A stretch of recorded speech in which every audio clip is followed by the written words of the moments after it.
Hey, it's Rob Dahl Jr., and today I want to talk to you about something that will instantly separate you from the crowd. Most people don't struggle because they're not smart, disciplined, or talented. They struggle because they can't communicate what they think. They feel something powerful inside, but when it's time to speak, the words collapse. But what if you could articulate your thoughts more clearly than 99% of people? What if every idea you shared landed with confidence, clarity, and impact? Stay with me, because by the end of this, you'll know the exact mindset and skills to speak in a way that makes people stop, listen, and remember. When you think about why most people struggle to express themselves, it almost always comes back to one simple thing: their mind is moving faster than their mouth can keep up with. They're racing through thoughts, trying to grab pieces of ideas, emotions, memories, fears, worries, and assumptions all at once, and then they wonder why the words come out tangled. The truth is, you cannot communicate clearly when your internal world is chaotic. Clarity on the outside always begins with calm on the inside, and most people never give themselves even a moment of calm. They go straight from thought to speech without any pause, without any intention, without any filtering. That's why they talk in circles, repeat themselves, ramble, or shut down entirely. But you don't have to communicate that way. You can train yourself to slow your mind so your message speeds up. What most people misunderstand is that slowing down doesn't make you look uncertain. It makes you look confident. When you pause, think, breathe, and then speak, you show the room that you're in control of your thoughts instead of your thoughts controlling you. People feel that. They trust that energy. Fast talking often looks like nervousness. Slowing down looks like leadership. Think about how often you've had a great idea, but when someone asked you to explain it, you felt pressure to respond immediately.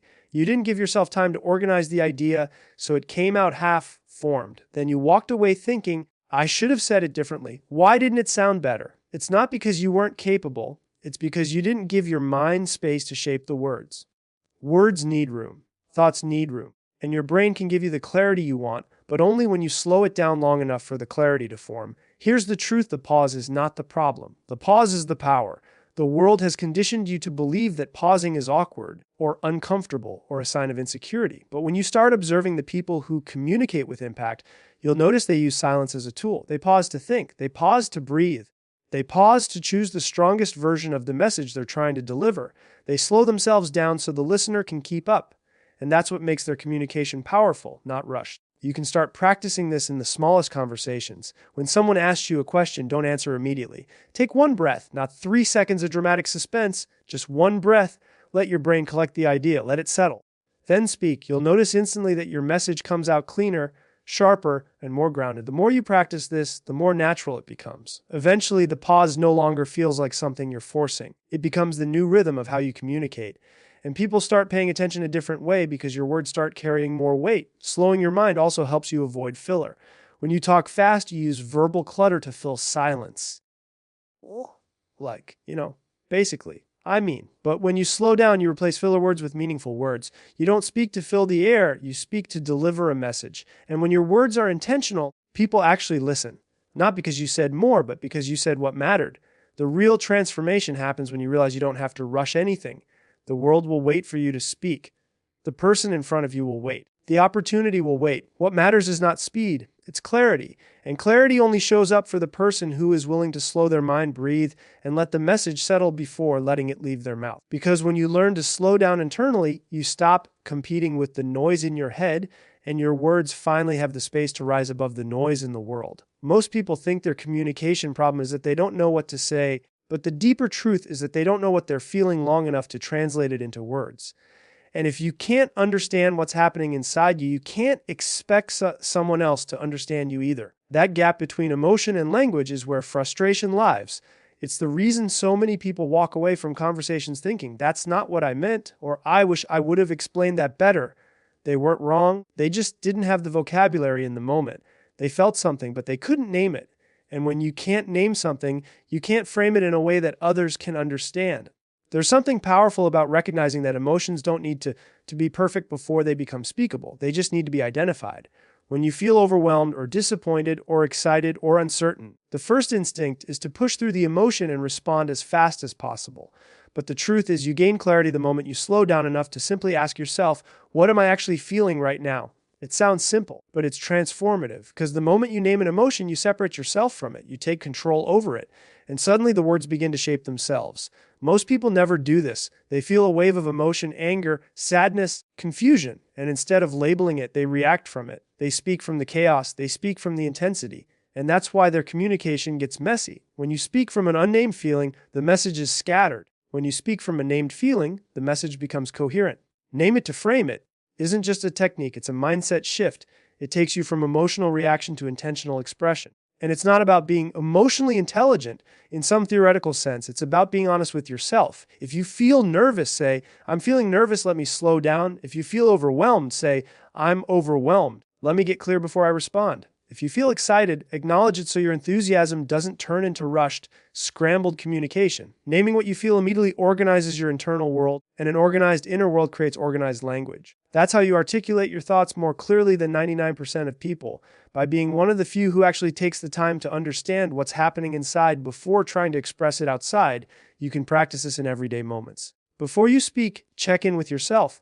What am I feeling? Why am I feeling it? What message am I actually trying to communicate? It doesn't have to be a long analysis. Sometimes it's a 2-second internal whisper. Sometimes it's a quick breath and a label. But the more often you practice, the stronger the skill becomes. And soon you start to notice your communication feels smoother, more grounded, more controlled. People understand you faster. Conflicts dissolve quicker. Conversations feel more meaningful. Something shifts when you stop treating emotions like a problem to hide and start treating them like information to guide you. Emotions are not obstacles, they're signals. They're trying to tell you something.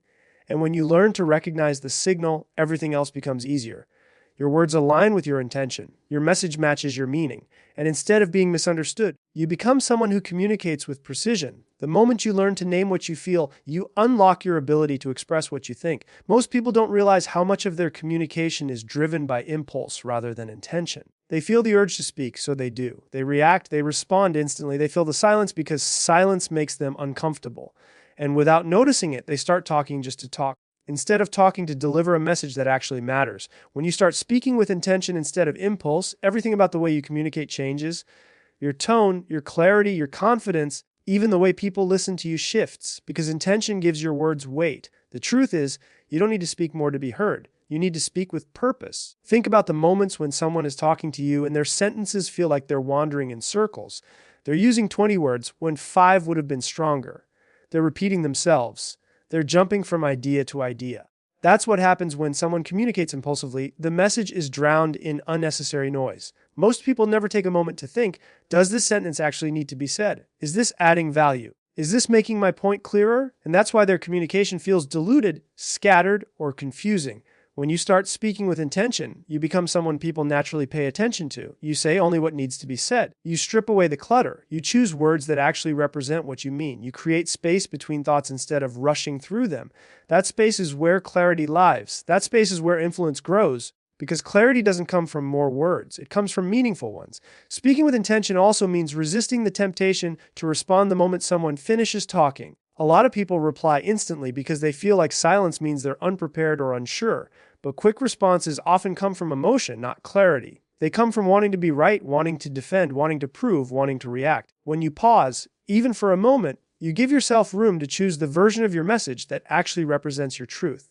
And that pause becomes the difference between reacting impulsively and communicating powerfully. There's a simple mindset shift that can change everything. Every sentence must earn its place. When you start filtering your words through that lens, you stop wasting energy, you stop rambling, you stop adding filler just to fill space. You speak when speaking matters, and you hold silence when silence carries more strength.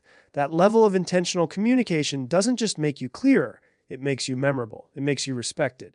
People trust someone who speaks with purpose because purpose feels steady. Purpose feels grounded. Purpose feels confident. The more intentional you become, the more you realize how much unnecessary language you've been using your whole life. You realize you don't need to explain things 3 different ways to make your point. You don't need to talk over your own message. You don't need to repeat yourself to feel understood. Your words become more powerful simply because they're chosen instead of spilled. You also begin noticing how your conversations change. People stop interrupting you because they know what you say matters. They lean in more. They remember more. They ask more thoughtful questions. You start influencing the room without raising your volume or increasing your speed. Influence never comes from speaking more. It comes from speaking meaningfully. And the beautiful thing is, this is a skill. You can train, you can practice it. You can refine it every single day. All it takes is the willingness to slow down, to choose your message, and to let your words carry intention instead of impulse. Because when you speak with purpose, people don't just hear you, they feel you. Here is a strong, clean, motivational conclusion for your entire speech, flowing with the same tonergy, same emotional depth, and written as if he is delivering it. No name mentioned, no headings. Just a powerful closing that ties all three key points together and leaves the audience with impact. 2. At the end of the day, communicating clearly isn't about sounding smarter than everyone else. It's about being connected to yourself enough to express what's real. It's about slowing your mind so your message has room to breathe. It's about naming what you feel so your thoughts can find their structure. And it's about speaking with intention, so every word you choose strengthens the message instead of weakening it. Most people will never do this work. They'll keep speaking from chaos instead of clarity. They'll keep reacting instead of pausing. They'll keep filling silence instead of using silence.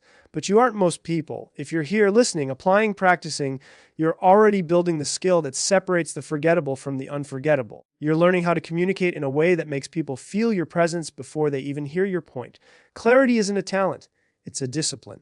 And when you commit to slowing down, naming your emotions, and speaking with intention, you give yourself a voice that actually reflects who you are. Not the rushed version of you, not the overwhelmed version of you, but the grounded, confident, powerful version of you. And that version is capable of expressing ideas that move people, inspire people, and stay with people long after the conversation ends. So take this with you. Your voice becomes clearer the moment you decide it deserves clarity.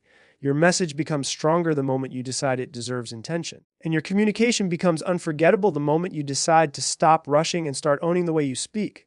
Because the world doesn't need more noise. It needs more people who speak with purpose.